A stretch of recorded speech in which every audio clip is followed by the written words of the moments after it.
Now, from Louisiana's news channel, this is 9 News at 10.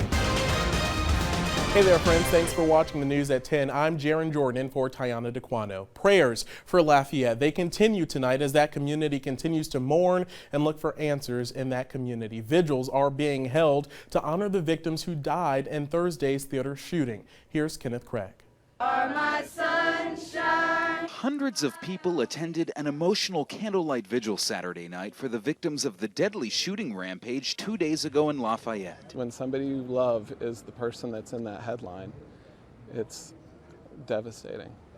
A makeshift memorial grows outside the store owned by Jillian Johnson. She and 21-year-old Macy Bro were gunned down inside the Grand movie theater. 9 others were injured. As the community mourns, signs like this ask for prayers for the victims and their families. Across town, people made prayer flags for the victims. I didn't know the 2 victims personally, but it breaks my heart that something like this could happen in our town. The community plans to sew these flags into a large quilt. At the same time, investigators are trying to figure out why John Hauser chose this quiet city.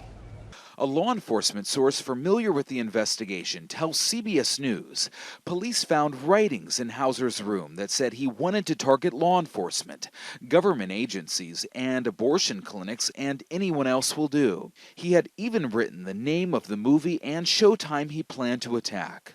Authorities say the gun Hauser used to carry out the shooting was purchased legally last year, despite his criminal history and mental illness.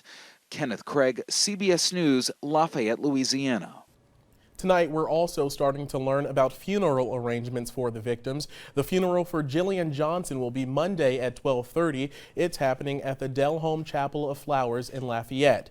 Meanwhile, services for Macy Bro are scheduled for Monday at 11. They're happening at the Church of the Assumption in Franklin. Our continuing team coverage of the Lafayette theater shooting continues online at WAFB.com. We have links posted for you right now if you want to donate to the victims' funds that have been set up.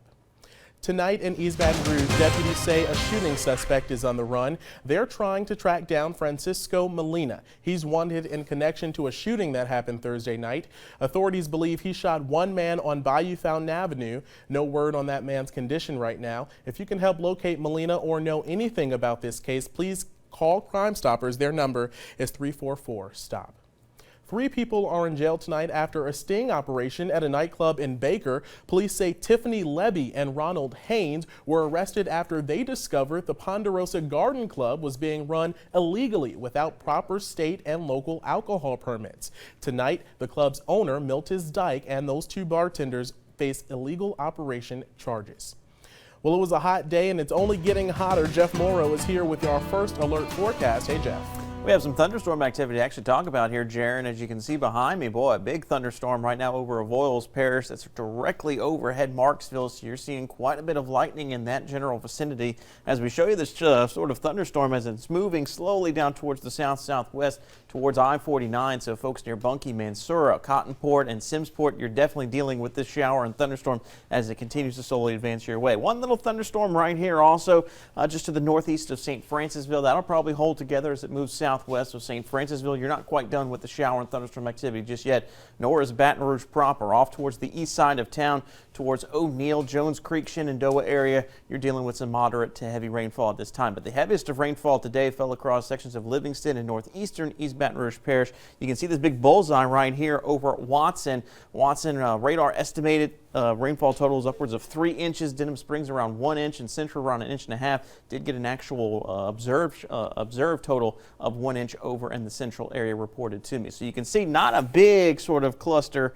in terms of rainfall amounts across the local areas. So we saw sort of scattered coverage in general across the local area. We'll probably see that again tomorrow, but we'll update you on that forecast coming up in just a few minutes, Jaron. Thank you, Jeff. Well, it's perfect weather to go to the park, but a warning for your families tonight. What was supposed to be a fun day at the playground for one Gonzalez family turned into a terrifying ordeal. Our Andrew Namora reports.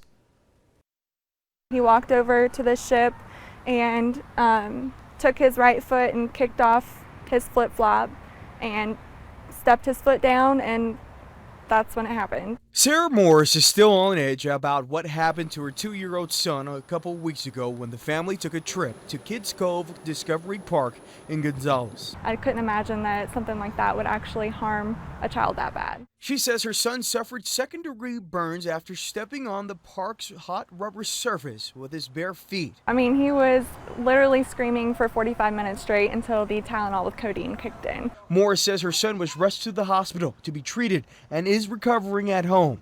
Now Morris wants the city to change the rubber surface in hopes to prevent another child from getting hurt.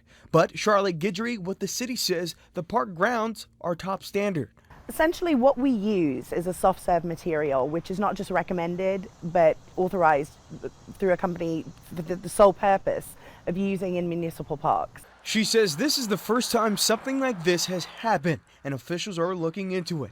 For now, we will be putting signage up, ensuring that parents are made aware to keep their children's shoes on, or at best ensure that they're using proper footwear. Andrew Nomura, WAFB 9 News. The city says they are willing to work with Morris to find a solution. Well, as quick as summer was here, it will be over before you know it, and students will be heading back to school. Today, East Baton Rouge deputies held a school supply giveaway to help families get ready. Dozens of people showed up to Glen Oaks High School for the annual drive. Parents say they're grateful to get some help with those school supply lists. Well, I actually think it was a good idea, to reach out to the community, and of course by being free, it helped the less fortunate as well. This was the 6th annual Scotlandville School Supply Giveaway. Next at 10, beer lovers get a look behind the scenes to see how their beloved drinks are made. It's 10:08. Stay with us. 9 News at 10. We'll be right back.